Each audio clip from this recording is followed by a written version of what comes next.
If you like what I do, consider joining my channel or donating to my coffee. Links in the description.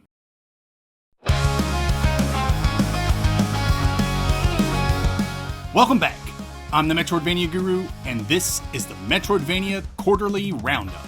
In this video, I'm highlighting the MVs that released between the months of July and September of 2025. Q3, if you will. I'll also be throwing in games from last quarter that I covered this quarter. I did my best to highlight every MV that came out this quarter, but I'm sure I've missed a few, so feel free to drop any I missed down in the comments. As usual, I'm slicing this video into two sections. Games I covered on the channel, and games I haven't covered on the channel, but may get to soon. For this second section, I use a thermometer to gauge my excitement for these games if I haven't played them yet. Alright, let's get into the games I covered this quarter. Neanderthallica. Neanderthallica is a puzzle-driven Metroidvania set in a prehistoric world with a sci-fi twist. Players manipulate weather, craft gear combinations, and explore a humor-filled Stone Age packed with secrets and quirky NPCs. Neanderthallica is a fine enough puzzle game with a lot of jank, especially in its boss fights, but it's just not an MV I can recommend. I gave Neanderthallica a 6 and placed it in the D tier. DragonLoop. DragonLoop is a time loop Metroidvania where you explore a hand-drawn world across 5 days, unlocking new world lines and summoning spirits from defeated bosses. Fast-paced combat, branching timelines, and creative traversal tools make each run feel fresh and strategic. This game needed serious polish at launch. It was buggy, the script felt off, and the localization was very rough. But thanks to the devs' hard work and a script pass from Demogen, the Metroidvania map guy himself, the game was in tip-top shape within a month. And thank goodness, because this game definitely deserves your time. I freaking loved it. It feels great to control, and the 5-day gimmick adds an extra puzzly layer to exploration I've not yet seen in a Metroidvania. This game will definitely surprise you. I gave DragonLoop a 7.5 and placed it in the A tier. And I'm awarding it this quarter's Hidden Gem. Somber Echoes. Somber Echoes is a mythic, futurist Metroidvania blending Roman Greco mythology, sci-fi, and cosmic horror. As Auridia, players master acrobatic combat and the Ether Lantern to stop her twin sister from unraveling reality across a decaying space vessel. I originally played Somber Echoes at launch back in January and replayed it for the console release in July. And let me tell you, every issue I had with its January launch had been fixed for its console launch. The main upgrade being its fast travel. I'll tell you, poorly implemented backtracking can take a great MV down, so I was happy to see them fix things. I gave Somber Echoes an 8 and moved it to the A tier after all the updates. Shadow Labyrinth. Shadow Labyrinth reimagines Pac-Man as a dark, genre-twisting 2D Metroidvania. You play as Swordsman number 8, consuming enemies and uncovering secrets in a maze-like alien world, evolving from prey to apex predator alongside your mysterious companion, Puck. I'll level with you. I liked Shadow Labyrinth despite all its flaws, of which there were many. Besides its atrocious Puck controls and infuriating mazes, Shadow Labyrinth was just too big, which typically I don't mind, but when the game feels this empty, it becomes an issue. But that said, there's a lot to like here if you pace yourself. I gave Shadow Labyrinth a 7 and placed it in the B tier. Primal Planet. Primal Planet is a survival crafting Metroidvania set in a dinosaur-filled world with ancient aliens and heartfelt storytelling. Players upgrade gear, explore diverse biomes, and uncover sci-fi secrets solo or in local co-op as they rise from cave dweller to planetary hero. I had a lot of fun with this game. I played it at launch and only complained about the frankly unprecedented amount of underwater sections. Underwater swimming makes up about 20% of this game, and it's super slow. However, in recent patches, the dev has added these bubbles that propel you forward as well as letting you ride dolphins. That alone warrants a replay. I gave Primal Planet an 8.5 and placed it in the B tier. Shantae Advance Risky Revolution. This Shantae revival is a long-lost sequel with tectonic-shifting level design and classic belly-dancing transformations. Players explore scrambled lands, battle risky boots, and compete in a new 4-player versus mode in this retro-styled platformer. What can I say? It's a Shantae game. It's cute, funny, and leans a little on the easier side, but it's still a lot of fun. I'd say Shantae's dance mechanic is at its best here. It's quick and only requires you to remember which transformation is on which button. Overall, a solid little game that I'm glad Way Forward dug back up and finished. I gave Shantae Advance a 9 and placed it in the C tier. And I'm awarding it Best Overall Game of the Quarter. Oolo. Oolo is a modern, isometric Metroidvania adventure with over 400 interconnected rooms filled with puzzles, elemental keys, and upgrades. Its nonlinear design and lush voxel environments offer non-combative exploration with clever secrets and atmospheric charm. I know nobody likes the term Metroidvania, but Oolo deserves the designation for how clever and mind-bending its optional puzzles become while searching for that true ending. I know isometric games aren't for everyone, but I'd say you should really give this game a shot anyway. I gave Oolo an 8 and placed it in the B tier. Hollow Knight Silksong. Silksong is the epic sequel to Hollow Knight, starring Hornet in a fast-paced, acrobatic journey through the haunted kingdom of Farloom. After nearly 7 long years in development, it delivers challenging combat, rich lore, and stunning hand-drawn visuals. Silksong hit the scene like a tornado, forcing devs and publishers to push their release dates back as the latest bug game dominated the headlines. And it was a smart move because Silksong is amazing, depending on who you ask. Complaints about it being too difficult inundated social media, so much so that Team Cherry has already begun patching things up.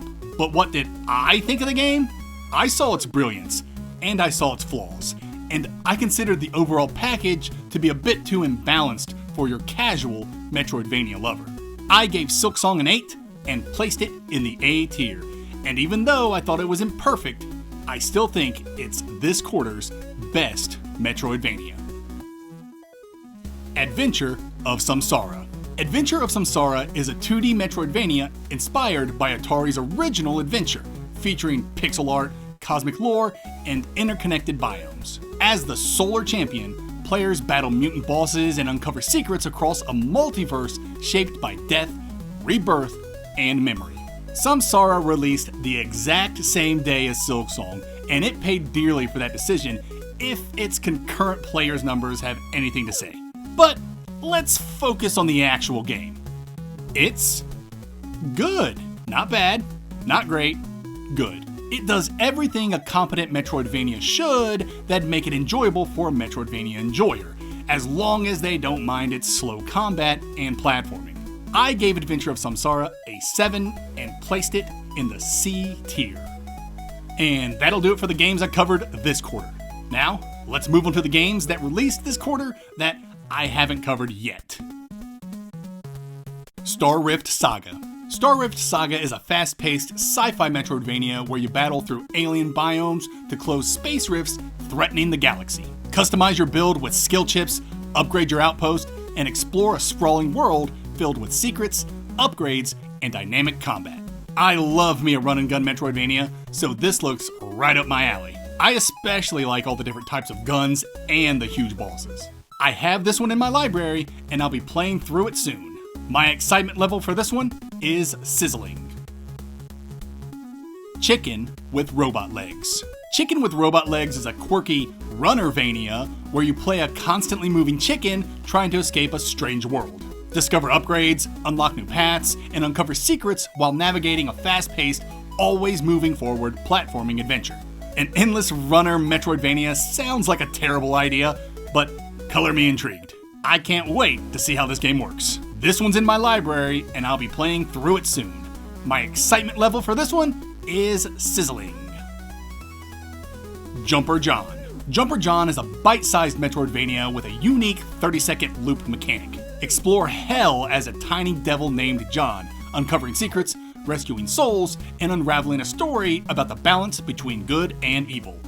All in a charming cartoon style. This is another highly experimental MV for the quarter that, again, sounds like a bad idea. But I played Minute for the first time not too long ago and loved that game, so maybe there's something to this restrictive looping mechanic that can work for Metroidvanias too. Consider my interest piqued. This one's in my library and I'll be playing through it soon. My excitement level for this one is sizzling. Raygun Gadabout. Raygun Gadabout is a retro-futuristic space Metroidvania starring Quinn, the last Raygunner, on a quest to save the galaxy. With tight controls, gravity-defying traversal, and hand-drawn 90s cartoon flair, you'll battle aliens, explore strange worlds, and customize your build with powerful badges. I've actually completed Raygun Gadabout and had a really good time with it. I recommend it for Metroidvania enjoyers, and we'll have a review up for it in the coming weeks. Quarion. Quarion is a short, pixel-style Metroidvania where you explore a mysterious planet, unlock new abilities, and fight bosses to return to your ship. Inspired by retro classics like VV, it offers tight platforming, non-linear exploration, and plenty of secrets. All for under $1. I don't know much about Quarion, but for an MV at that price, what's there to lose? My excitement level for this one is lukewarm. Maiden. Maiden is a heartfelt 2D action-adventure about Penny, a mole girl chasing her dream to become Burrow League champion.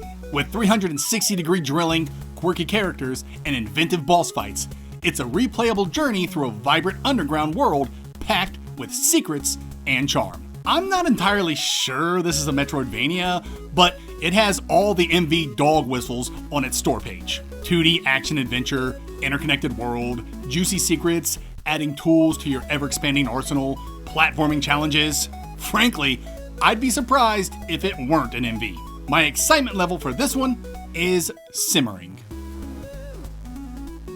Lost in the World of Succubi. Lost in the World of Succubi is a side-scrolling Metroidvania where you must escape a realm ruled by seductive demons. With simple action mechanics, multiple endings, and pixelated lewdness via optional patch, it's a short, cheeky adventure for mature audiences. Looks like we have another MV game for the more cultured members of our community. I've only played one lewd MV, Midnight Castle Succubus, and it was surprisingly competent. And I hear all kinds of good things about Flipwitch, so maybe I shouldn't write the game off for being perverted. Regardless, my excitement level for this one is chilly. Auridia.